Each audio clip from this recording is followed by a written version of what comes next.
Good morning. I'm Alice Newland, the president of the League of Women Voters of Manatee County. On behalf of the League, we welcome you. Not hearing you. Oh, I'm not mute. Is anybody hearing me? No. Okay, But it's very faint. Okay, let me see if I can. there you go. There you go. Okay, You're I just on. need to get closer. Okay. Okay. Before we start, I would like to take a moment to recognize two important birthdays. Today is the 102nd birthday of the League of Women Voters. Yay. And tomorrow is the 202nd birthday of Susan B. Anthony, who unfortunately did not live to see the success of her life's work, women voting. For 72 years, the women's movement struggled for this citizen's right, the right to vote. It is hard to even put a number on the years of an almost continuous challenge for African Americans to get equal access to the polls. These high-profile voting challenges would make you think everybody would do all they could to vote in every election. But so many other factors impact voter participation. For the nation's democracy to function properly and for government to provide fair representation, all eligible Americans must have the opportunity to vote and be encouraged to do so. In today's presentation, Increasing Voter Participation, we will get a clearer picture of voter participation and what factors affect it. We will learn how voter participation can be improved. Our speakers today are Carolyn Sheets, Voter Services Chair of the League of Women Voters of Manatee County, Dr. Frank Alcock, Professor of Political Science and Environmental Studies in the New College, and Reverend James T. Golden, Chairman of the School Board of Manatee County. Today's presentation is being recorded and will be available on our website. Our speakers will be answering questions at the end of the presentation, so please put your questions in chat. Please don't put your answers. Please indicate whether the questions are for a particular speaker.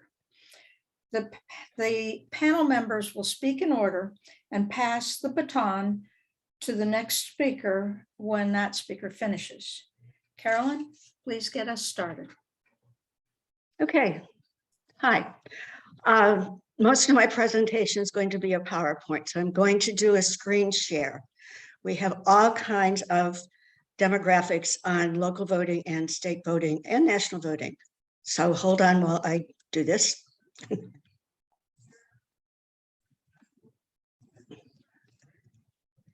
Okay.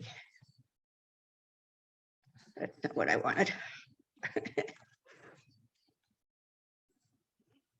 Slideshow. Okay.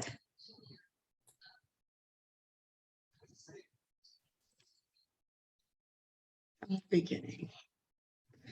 Okay. Who's going to vote in the next election? Okay, it's not showing. Let me bring mine up, see if that works. Well, mine's showing. Not to me. Is it showing? Okay. No. Okay. I'm going to screen share. We had this happen at another presentation. Yeah, using my laptop. Yes. Okay, there you go. Okay. Okay, who's going to vote in the next election? We're going to take a look, as I said, we're going to look at statistics of voting. We're going to actually go since 1920, pretty much when women were able to vote. National statistics comparing women and men, and then Manatee County voter participation in the 2018 midterm and 2020 general election and primaries. Okay, looking at this, we have voter turnout in presidential elections. We have two different columns here of percentages. This one here is turnout of voting age population. VEP is voting eligible population. Up until 1980, we really don't have any statistics on the percentage of registered voters voting. But you can see as we go along here, they pretty much stay the same. Some years are higher and lower until this last election, 2020. It appears that 67%, 66.9 of registered voters actually did go out and vote. Here we have a graph showing, comparing the years where more voters and less voters. It kind of goes up and down. If you look through the chart here, basically the ones that are down, there wasn't that much interest in the election. Maybe people felt like, why should I bother to vote? And then other ones like up here, the 62%, that was Kennedy versus Nixon. And we don't have anything that high until this past election, the Biden and Trump. If you take a look at it, I think it's kind of interesting to see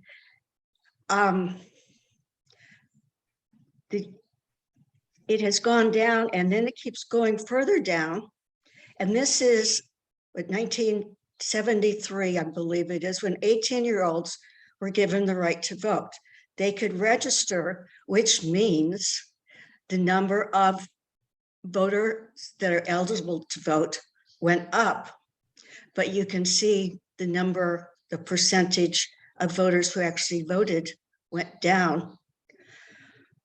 Here again was a not too exciting election. Goes back up for the first Clinton election, and then dropped right back down for the second one. And right in here, this is when the motor voter came into effect, where people were able to register to vote at the DMV when they got their driver's license or upgraded it or whatever. And you can see steadily went up until the second Obama election, and then we go to the Trump. Okay, moving on. I was surprised at this. I thought there would be a bigger difference. Since we're talking about the 102nd anniversary of the women's right to vote, in the first presidential election, when all the women in the United States were allowed to vote, only 46% of them, this is not of the women, but of those who registered, voted, compared to 75% of the men. But you can see about 1980, it's about the same. And then the percentage of women voting is steadily just a little bit more than men. From what I'd heard, I thought women would be a higher number. This is the national statistics. Okay, moving on to Manatee County.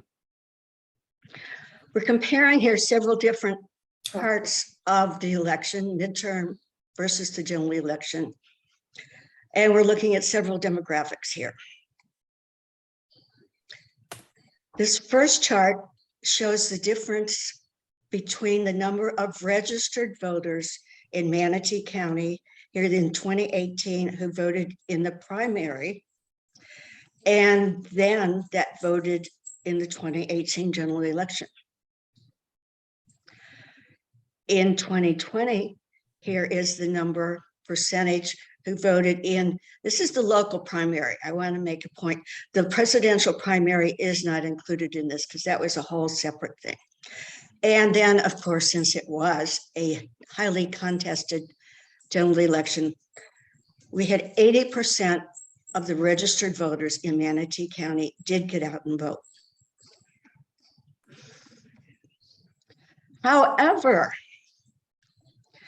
Here we're looking at demographics according to age. You can see down here in the 18 to 25 group, only 9.2% of them voted in that primary. Almost 38% of them did get out to vote in the general election. But then as we go up, you can see that the demographic of those 66 and up, 49.2% of them, almost 50%, voted in the primary. And 81% of those registered to vote voted in the general election in 2018. You can see how, as we get older, we tend to get out to vote more. Looking at 2020, it's even a bigger difference. You can see again, 18 to 25 was only 9.5 for the primary, but they did get out and vote. A little drop here. These are 26 to 30s. I suspected this is the age when people are getting into jobs and families and things get a little hectic in their life. And it continues. Not too many people voted. Again, this was the local primary, not the presidential. But all of these people, percentages, voted in the general election in 2020. We're up to 87.3% of those 66 and over, 88% of the 60 to 65s. Now, looking at the differences between male and female, this is 2020 again. There's not much difference in the total number of percentage of women versus men who did vote in the 2018 general election. However, when we break it down by race, you can see there's a difference. The blue here is the primary. The orange tan is in the general election. It's not that different. We have white male, white female, black female, black male. The black women get out more than the black males to vote. But I see the Hispanics, it's pretty close, male and female. Now going to the 2020 elections, you can see, well, this is the general election. What women voted by 1.4% higher number than men. But again, you can see here, Alice and I were surprised at this. The white males actually voted at a higher percentage than white women. But the other demographics, the black male and female and Hispanic male and female, the women voted at a larger percent than the men, so it came out just about even. Now, in case you're wondering if Manatee County is like the rest of the state, or is this an outlier, we were able to compare not all those little demographics, but the percentage of registered voters who did vote in each election, 2018 general primary. The blue shows the state numbers, up, down, and the brown tan is Manatee County voters. So we're pretty much meeting with the rest of the state. Okay, I'm going to stop now and turn it over to Dr. Alcock, who will explain how it might be possible to get a greater participation in our voting process. Thank you. Thank you, Carolyn. I'm trying to. Can everybody hear me? We can hear you. I'm going to try to share my screen. Have you There we made me a co-host or? No, I did not, but anybody can share. So go ahead. If you don't, I will go in and specifically, let's see. Is everybody seeing this? Yep, you're up. Yes. All right. We're good to go.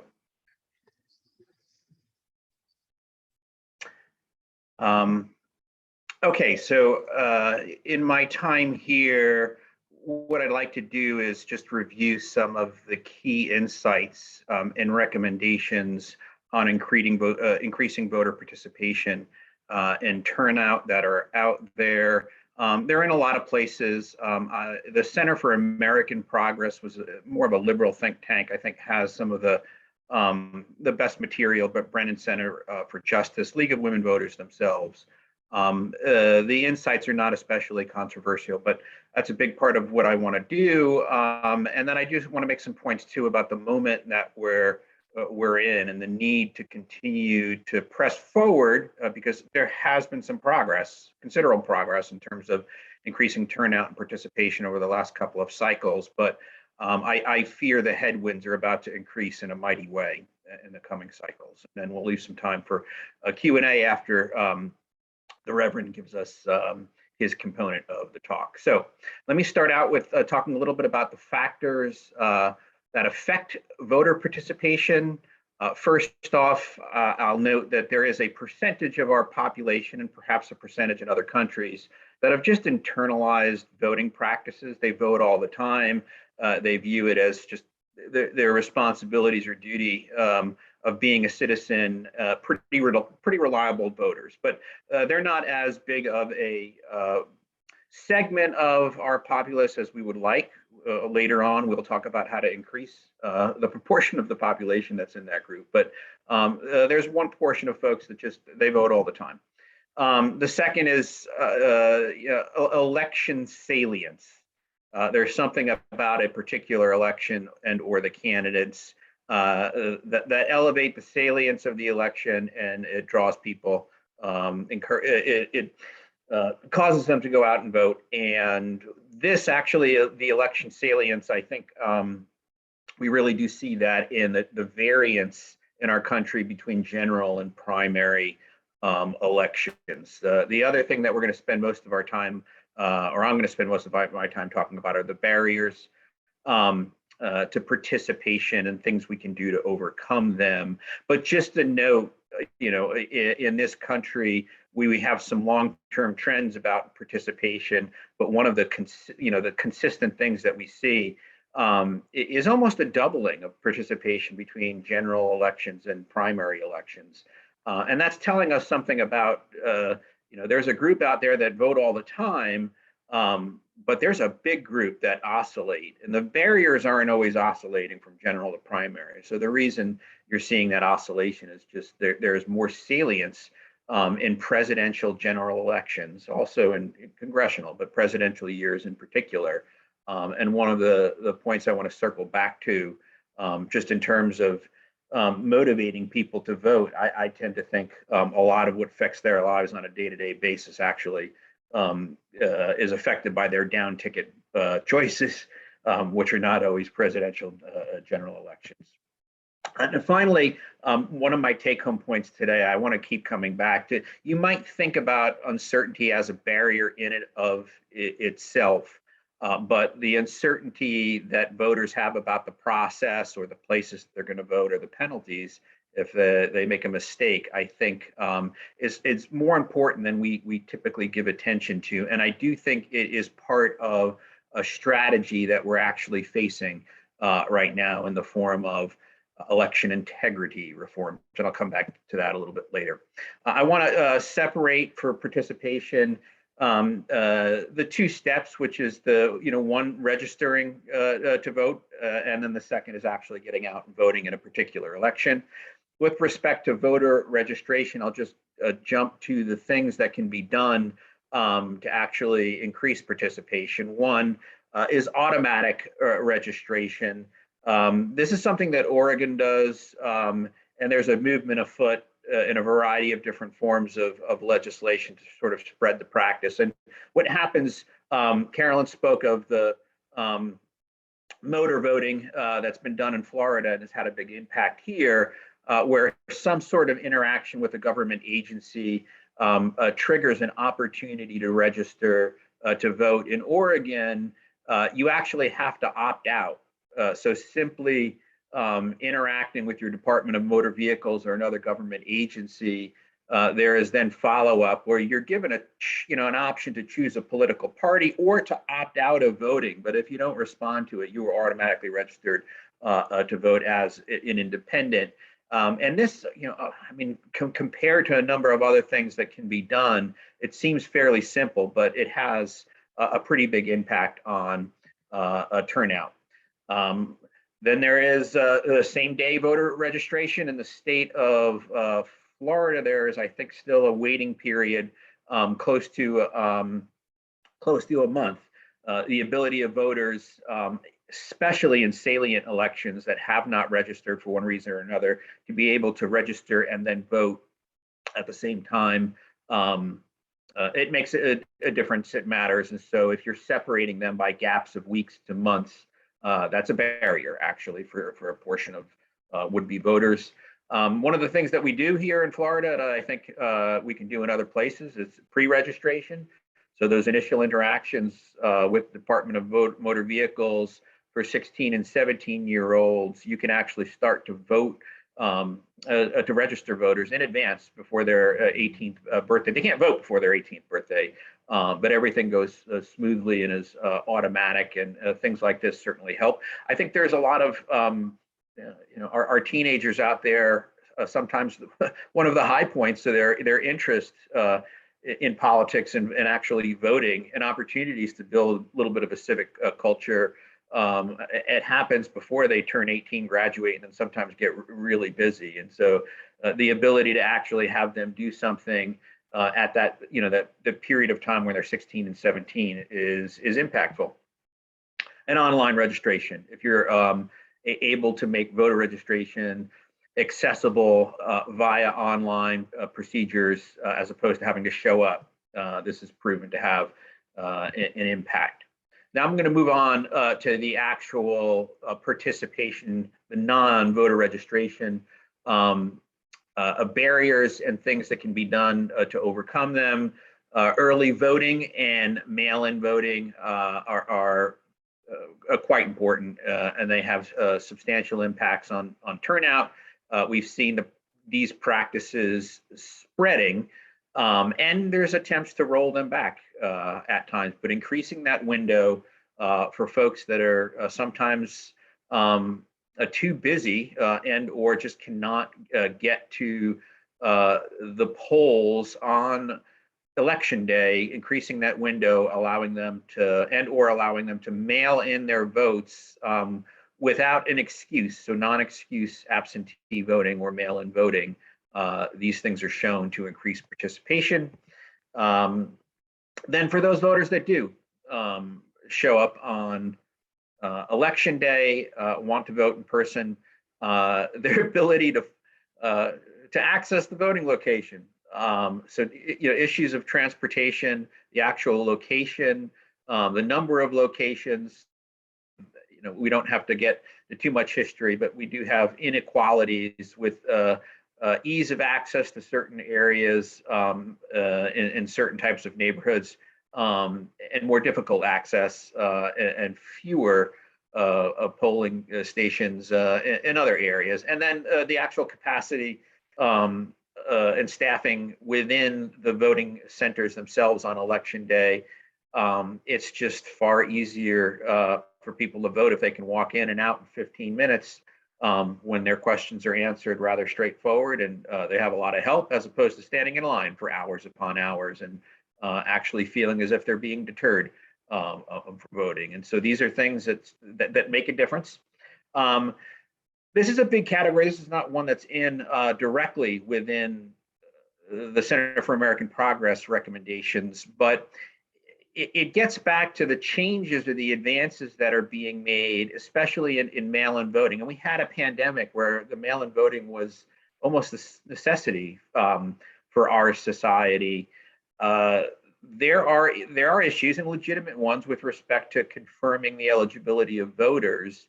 But when we have voters in our society that are mobile, that might have one or more forms of identification, also the issues of signatures. I haven't really had an issue, but my name, it's Frank Raymond Alcock III. And when I was voting in person, I'd be reminded of what my signature looks like in the on the official rolls. But I have used Frank Alcock or Frank R. Alcock. I rarely use Frank R. Alcock III. But I can imagine in certain circumstances when you can't correct it on the spot, there are signature issues which could quote unquote spoil a ballot. And so the vigor with which little micro barriers are put in place, just in terms of changes to your address, which form of ID that you used, something with the signature, your ability to be notified and have that cured or fixed matters. One of the things that I think to watch out in the future as we rely more and more on mail-in voting, or we try to expand access through mail-in voting, is that these little barriers that are put up can actually be highly problematic. This is a big one. We don't want to spend the whole time today, but the restoration of voting rights, certainly the voting rights of formerly incarcerated persons. Florida is the big outlier in this country. We had what I think many people were very pleased about. It was a constitutional amendment, Amendment 4 in 2018, that passed, that would or intended to restore the rights of formerly incarcerated persons after their sentences and probation were completed. Unsurprisingly, there's been resistance on the part of the legislature and the administration. I want to point out, though, that the notion of making sure all fines or penalties were paid, which is less, I think, problematic than what I view as intentional uncertainty again. And so we don't have a system in this state whereby supervisor of elections can interface with our judicial system. And so what we've seen is a chilling effect, essentially, of, I think, intentionally keeping former incarcerated persons from actually knowing the status, if there are any unpaid fines on the books, making it intentionally difficult for them to get any clear answers, and then threatening severe punishment and penalty if they actually make a mistake and vote without being 100% sure. So there is the issue of restoring the rights, but failing to keep that barrier in place. What you see sometimes are new barriers are put into place, and they take on the form of sometimes intentional uncertainty, which I think is highly problematic. And so anything that we can do to reduce the uncertainty, clarify processes and procedures while they are constantly being manipulated through these election integrity reform packages is really important. And I don't think enough attention is focusing on helping people understand a process, place, and again, any sort of penalties that are out there or that are not there that they might actually misperceive that are there.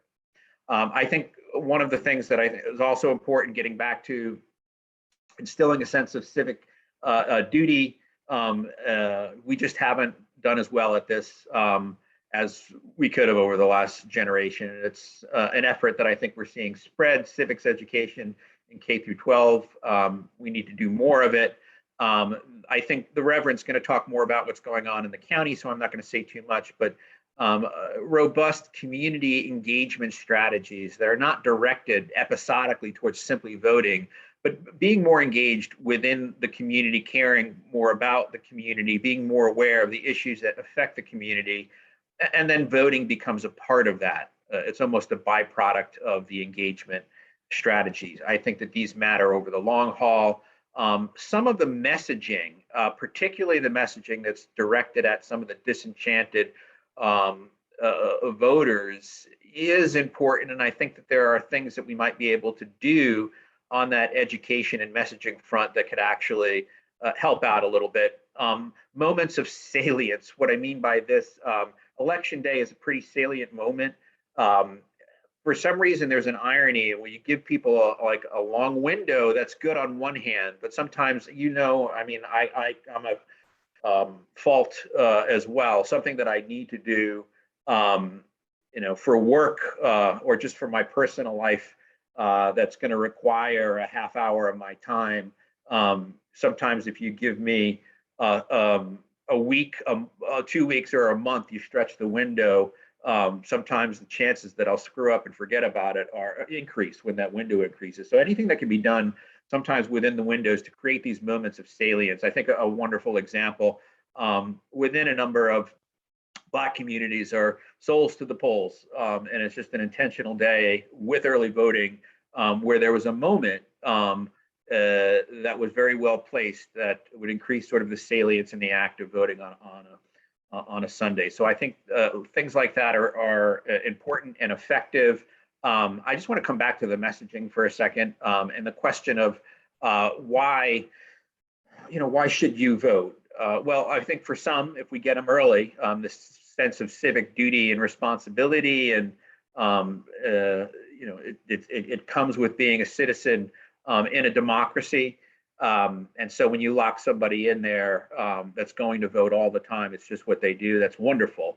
Outside of that group, and that group is not a very large component of our society, or is not as large as I'd like to see it.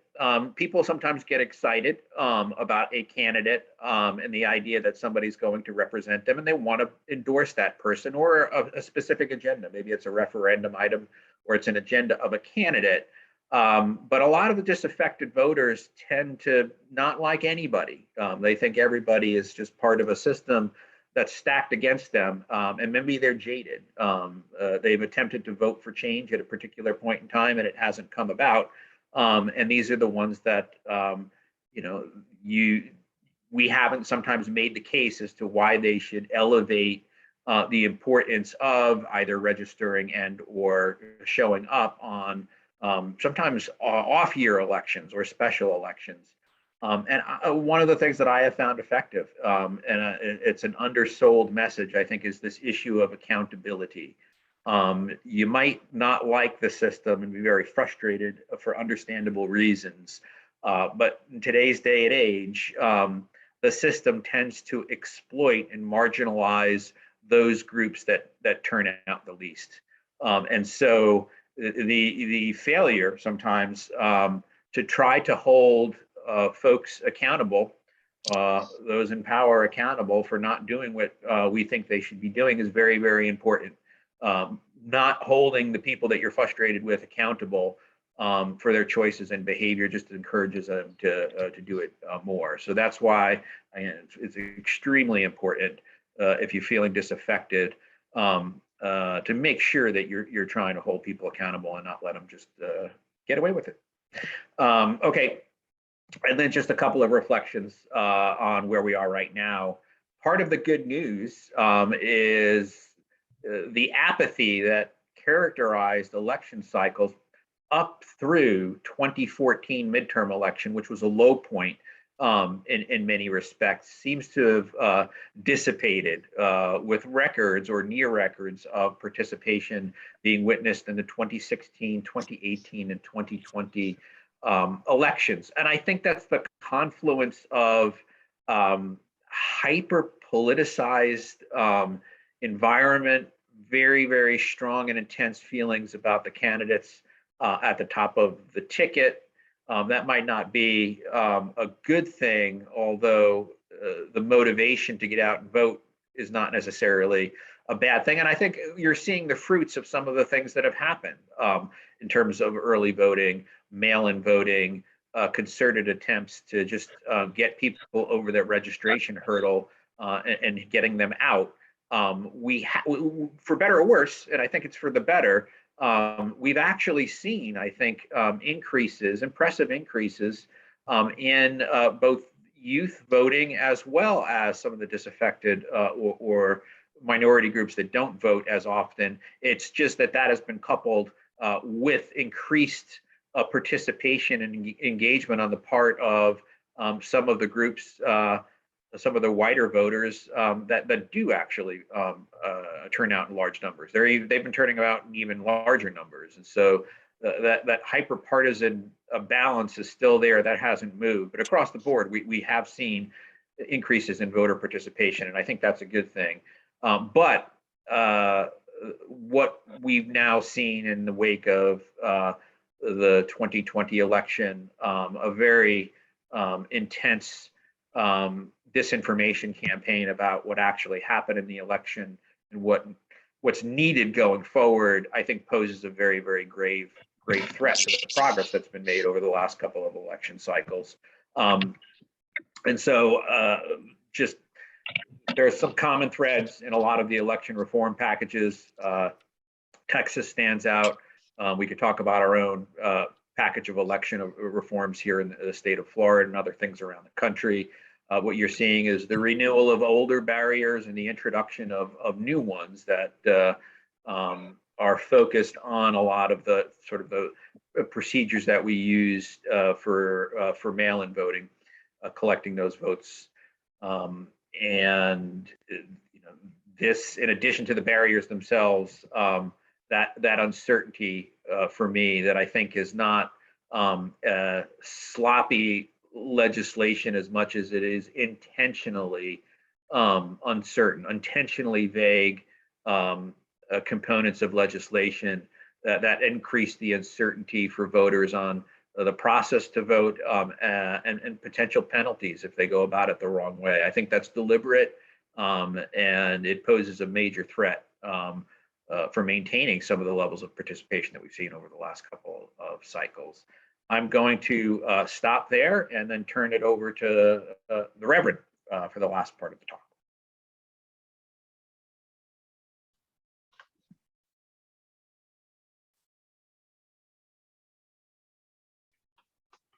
Thank you very much. And I'd like to thank the League of Women Voters for the invitation to participate. We have heard excellent presentations from both of the previous speakers on what is happening to us as a country. I would like to spend just a few minutes so that we can have time left for the questions that anyone might have to talk about why. Because in the end, if you do not address the root causes of all of these issues that have been raised by the previous speakers, you will keep having them in different iterations as we go forward into the future. This is not new with us. First, I'd like to point out that today is also the birthday of Frederick Douglass.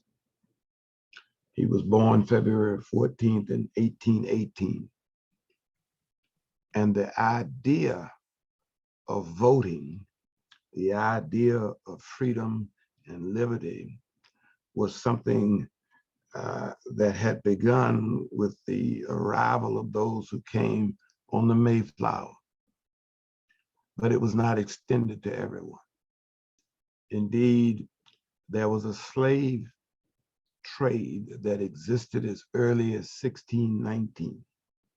So for 199 years before Douglass was born, there was a group of people that were excluded from being participatory in this experiment that they would come to call in 1776 a republic. The reality of what we are experiencing today is as a consequence of the people who established this republic, establishing it in the name of we, hold these truths to be self-evident, that there are certain inalienable rights to men: life, liberty, the pursuit of happiness. And their main objective was to preserve that for that class of people. And over the years from that time, 1776, up until now, 246 years later, we've seen this evolve.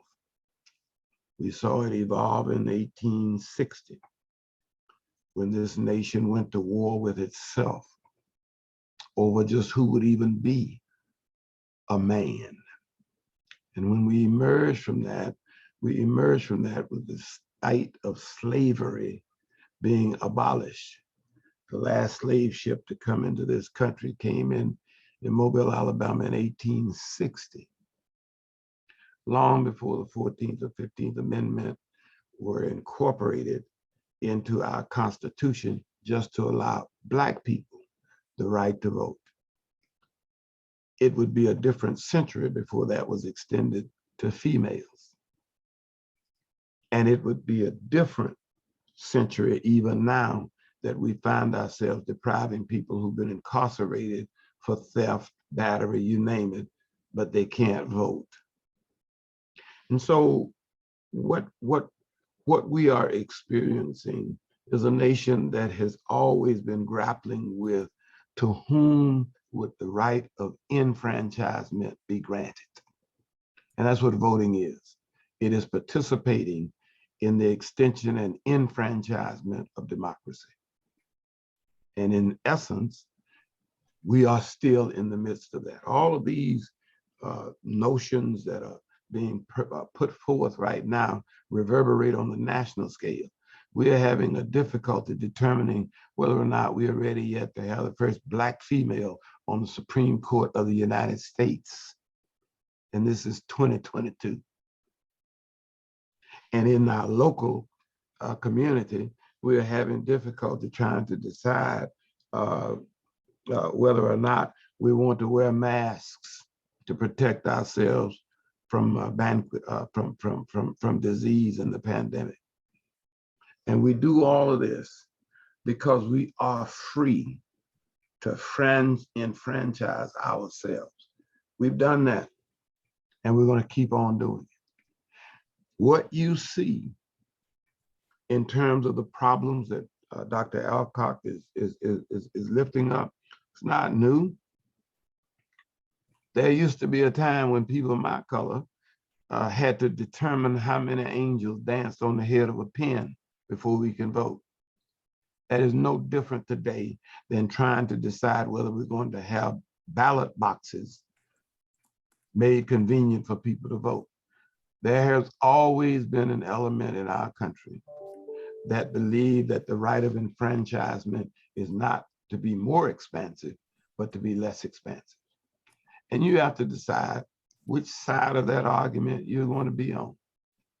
And I can't imagine anybody that's participating in this and listening to this could come up with any other conclusion other than we're much better off because we have continued from 1619 up until now to make this country better by expanding the enfranchisement capability of all.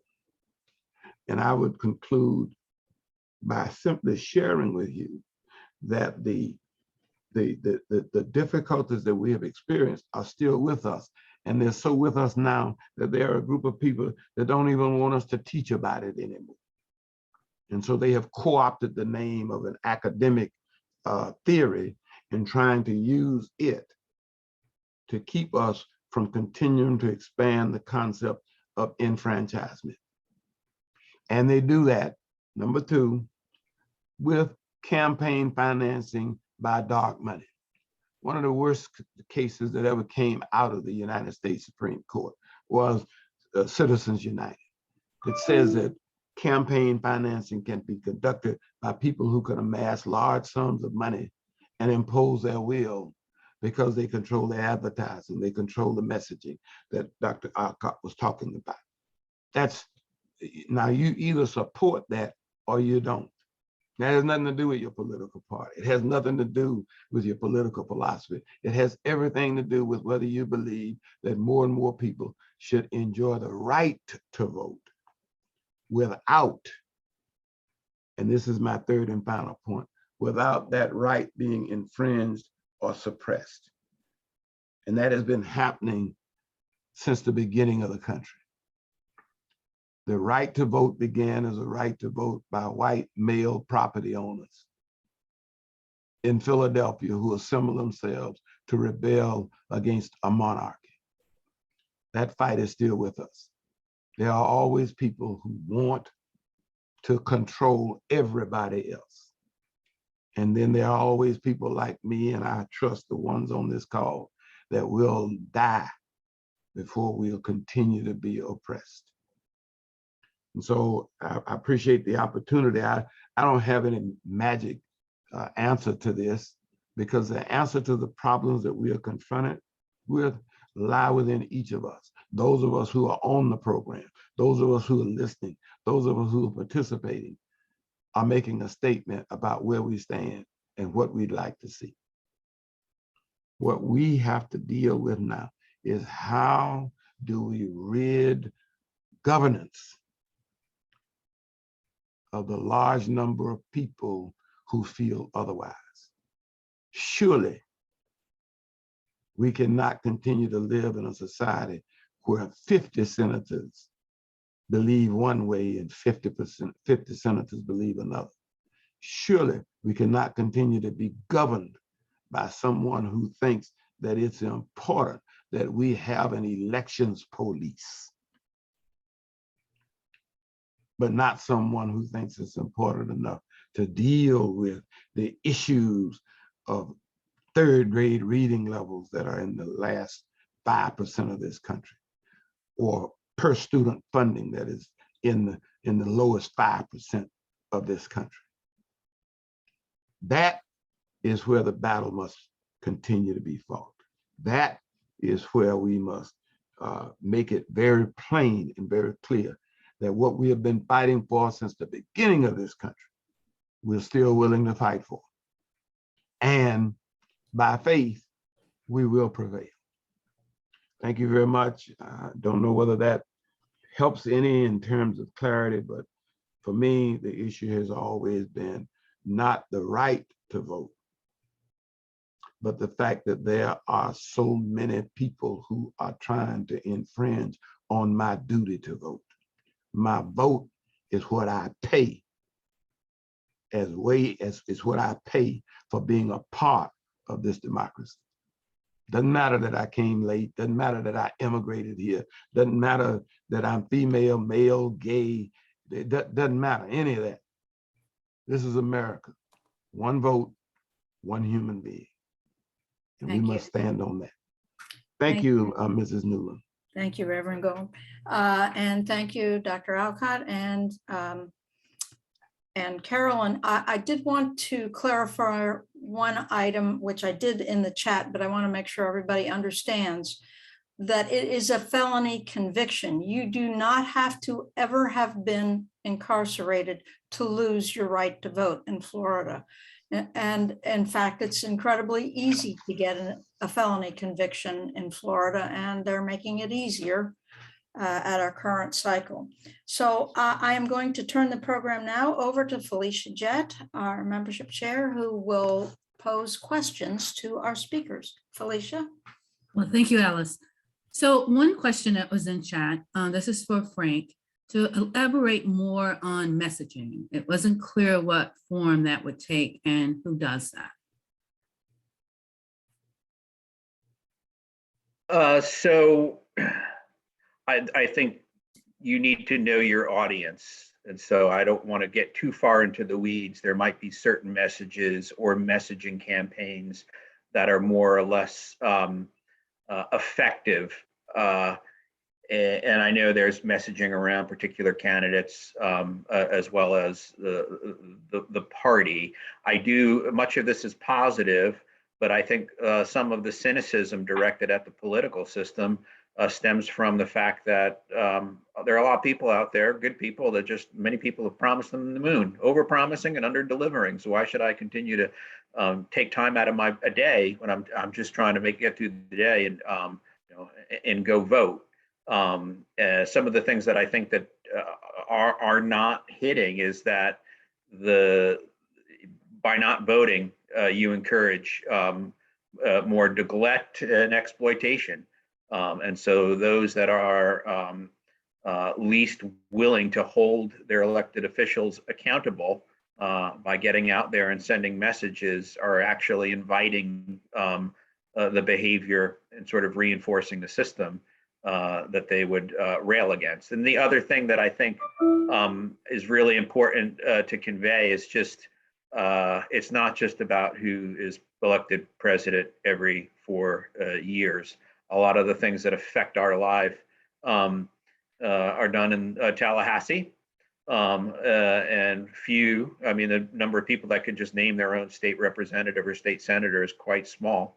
And then county level officials. I mean, there's just a lot that's happening on school boards that are extremely important, and changes in referendums that happen off cycle, having a special election for the way in which we, in the Sarasota County, they are trying to reverse a decision for single member districts, and that type of change in the charter just really has a big impact on a number of things that I think most people think that are important, but the awareness of what's on the ballot in March is probably minimal.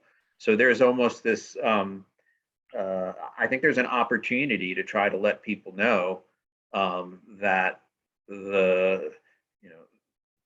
voting in some of the smaller races is more likely to make a change, and the more you tune out, the more you're actually rewarding the behavior that that you use to justify not voting or missing a particular vote. So those are things that I don't think I often see messaged, but they might, I think, be effective with a certain type of disenchanted voter.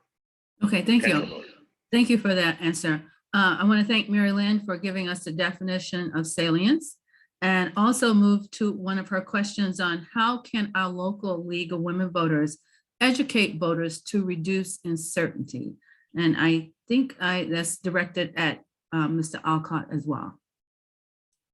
So what was the first part of that? The second part was reducing uncertainty. How can our local League of Women Voters educate voters to reduce uncertainty? So thank you for that question. I think the League of Women Voters, they're fairly active with I think information events. They're heavily active at the state level just in terms of cases, and they're doing a lot of really important work at the top end in terms of things that impact voter registration. I think with keeping abreast of what's going on, and it's a moving target, and then I think helping to clarify for voters what it is that they need to do to vote, and or disabuse them of any misperceptions that they have that they're going to get in trouble if they do something wrong is really important. And so I think thinking through both on messaging, and again, some of this is not under the control of the League of Women Voters. And what's happening in, I think, Texas right now, you're probably seeing some stories. Some of the biggest frustrations are actually supervisors of elections. Same thing happened with us in the wake of the restoration of the rights of the felons. There were requirements that were placed on eligibility of ex-felons that supervisors really had a very difficult time. It was relatively impossible for them to be able to implement or to track that. So I think the League of Women Voters may be working with some of the community organizations, again, trying to keep track of these changes and make it very clear to voters what the process is, making sure they understand the place that they need to show up at, things like that. Okay, well, thank you.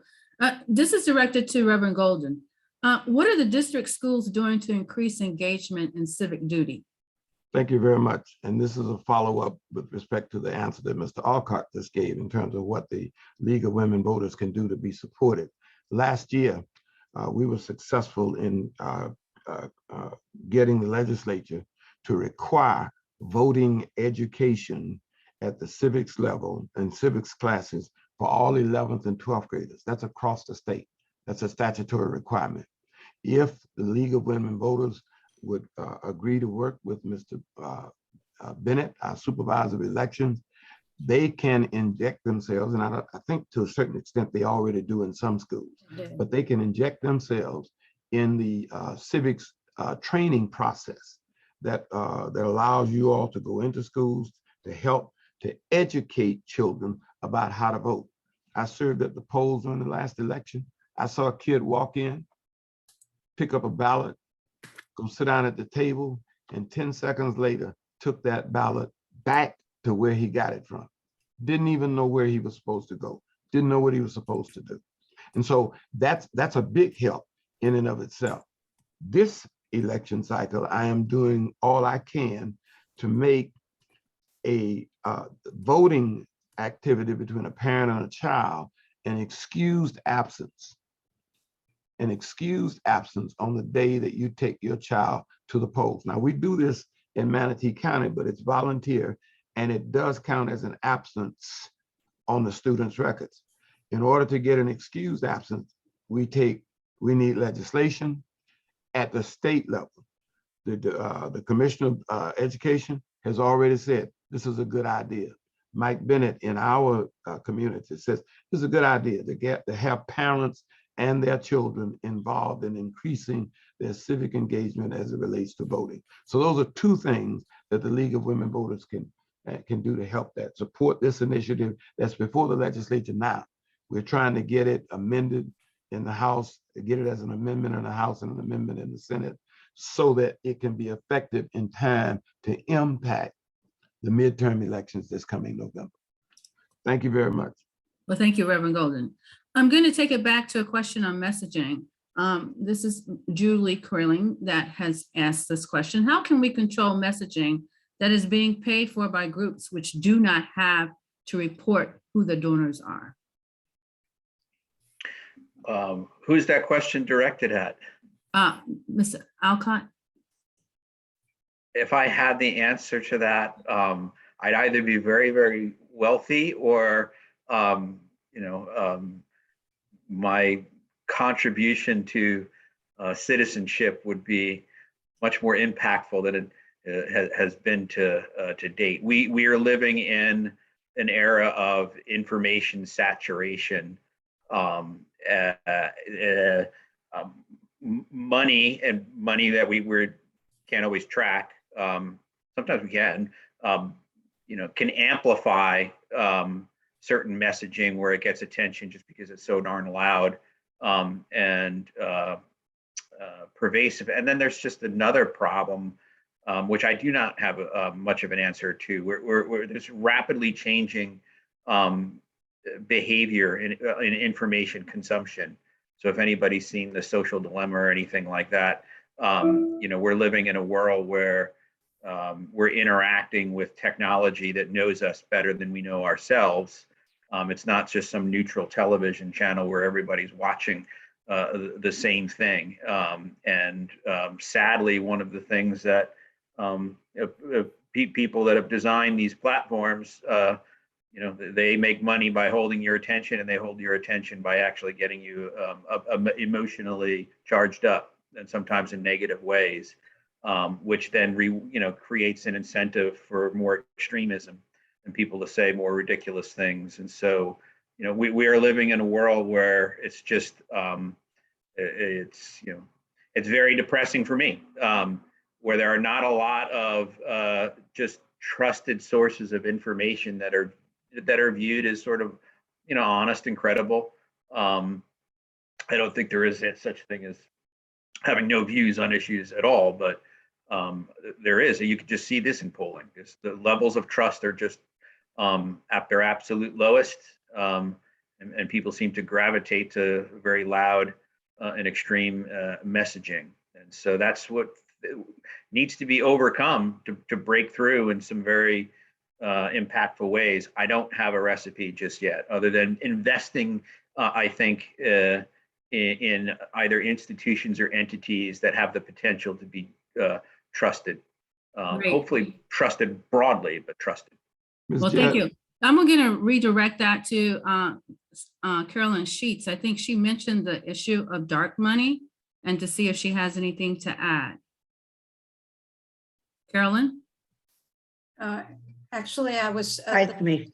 the school connection was what the redirect was about. Oh, well, I'm sorry. Yeah. Okay, sorry. The league, what the league is doing with the school. Okay, Carolyn, would you like to address that? I can talk on that. You didn't mention dark money, though. I don't think I did, but yeah, as to Reverend Golden's suggestion, we have in the past year been working on a set of videos. The TV team at Southeast High School, we've been working on a set that's, okay, once you're registered, now what? How to find where to vote, how do you decide who you're going to vote for? And there's 4 of them. And the last one is what happens when I go to vote. So the plan was, I see Kevin Chapman's here, when we first started, that this would then be put into all the high schools' video collection, and the civics teachers could show them. Because we have been into the high schools, and like I said before, the high school students weren't too receptive of we old ladies going in and telling them all about the history of voting. So we were trying to make it more exciting to kids. So we're in there and we're trying our hardest, and I hope we can just keep on working with them. Great, thank you. So Alice, I'm gonna turn it over back to you. I think we're at our 1 o'clock hour. And you're on mute. Thank you. Thank you. And thank you to our excellent speakers. It's been a great program. Our next hot topic is going to be March 14th, and it's going to be on the social determinants of health. Our speakers are Dr. Randall Morgan, Jr., an orthopedic physician who has been at the front lines in the fight for medical equality for 46 years, and Teresa Kelly, the Executive Director of the Health Council of West Central Florida. So thank you again, and thank you all for attending. And we will see you hopefully 1 month from now, if not sooner.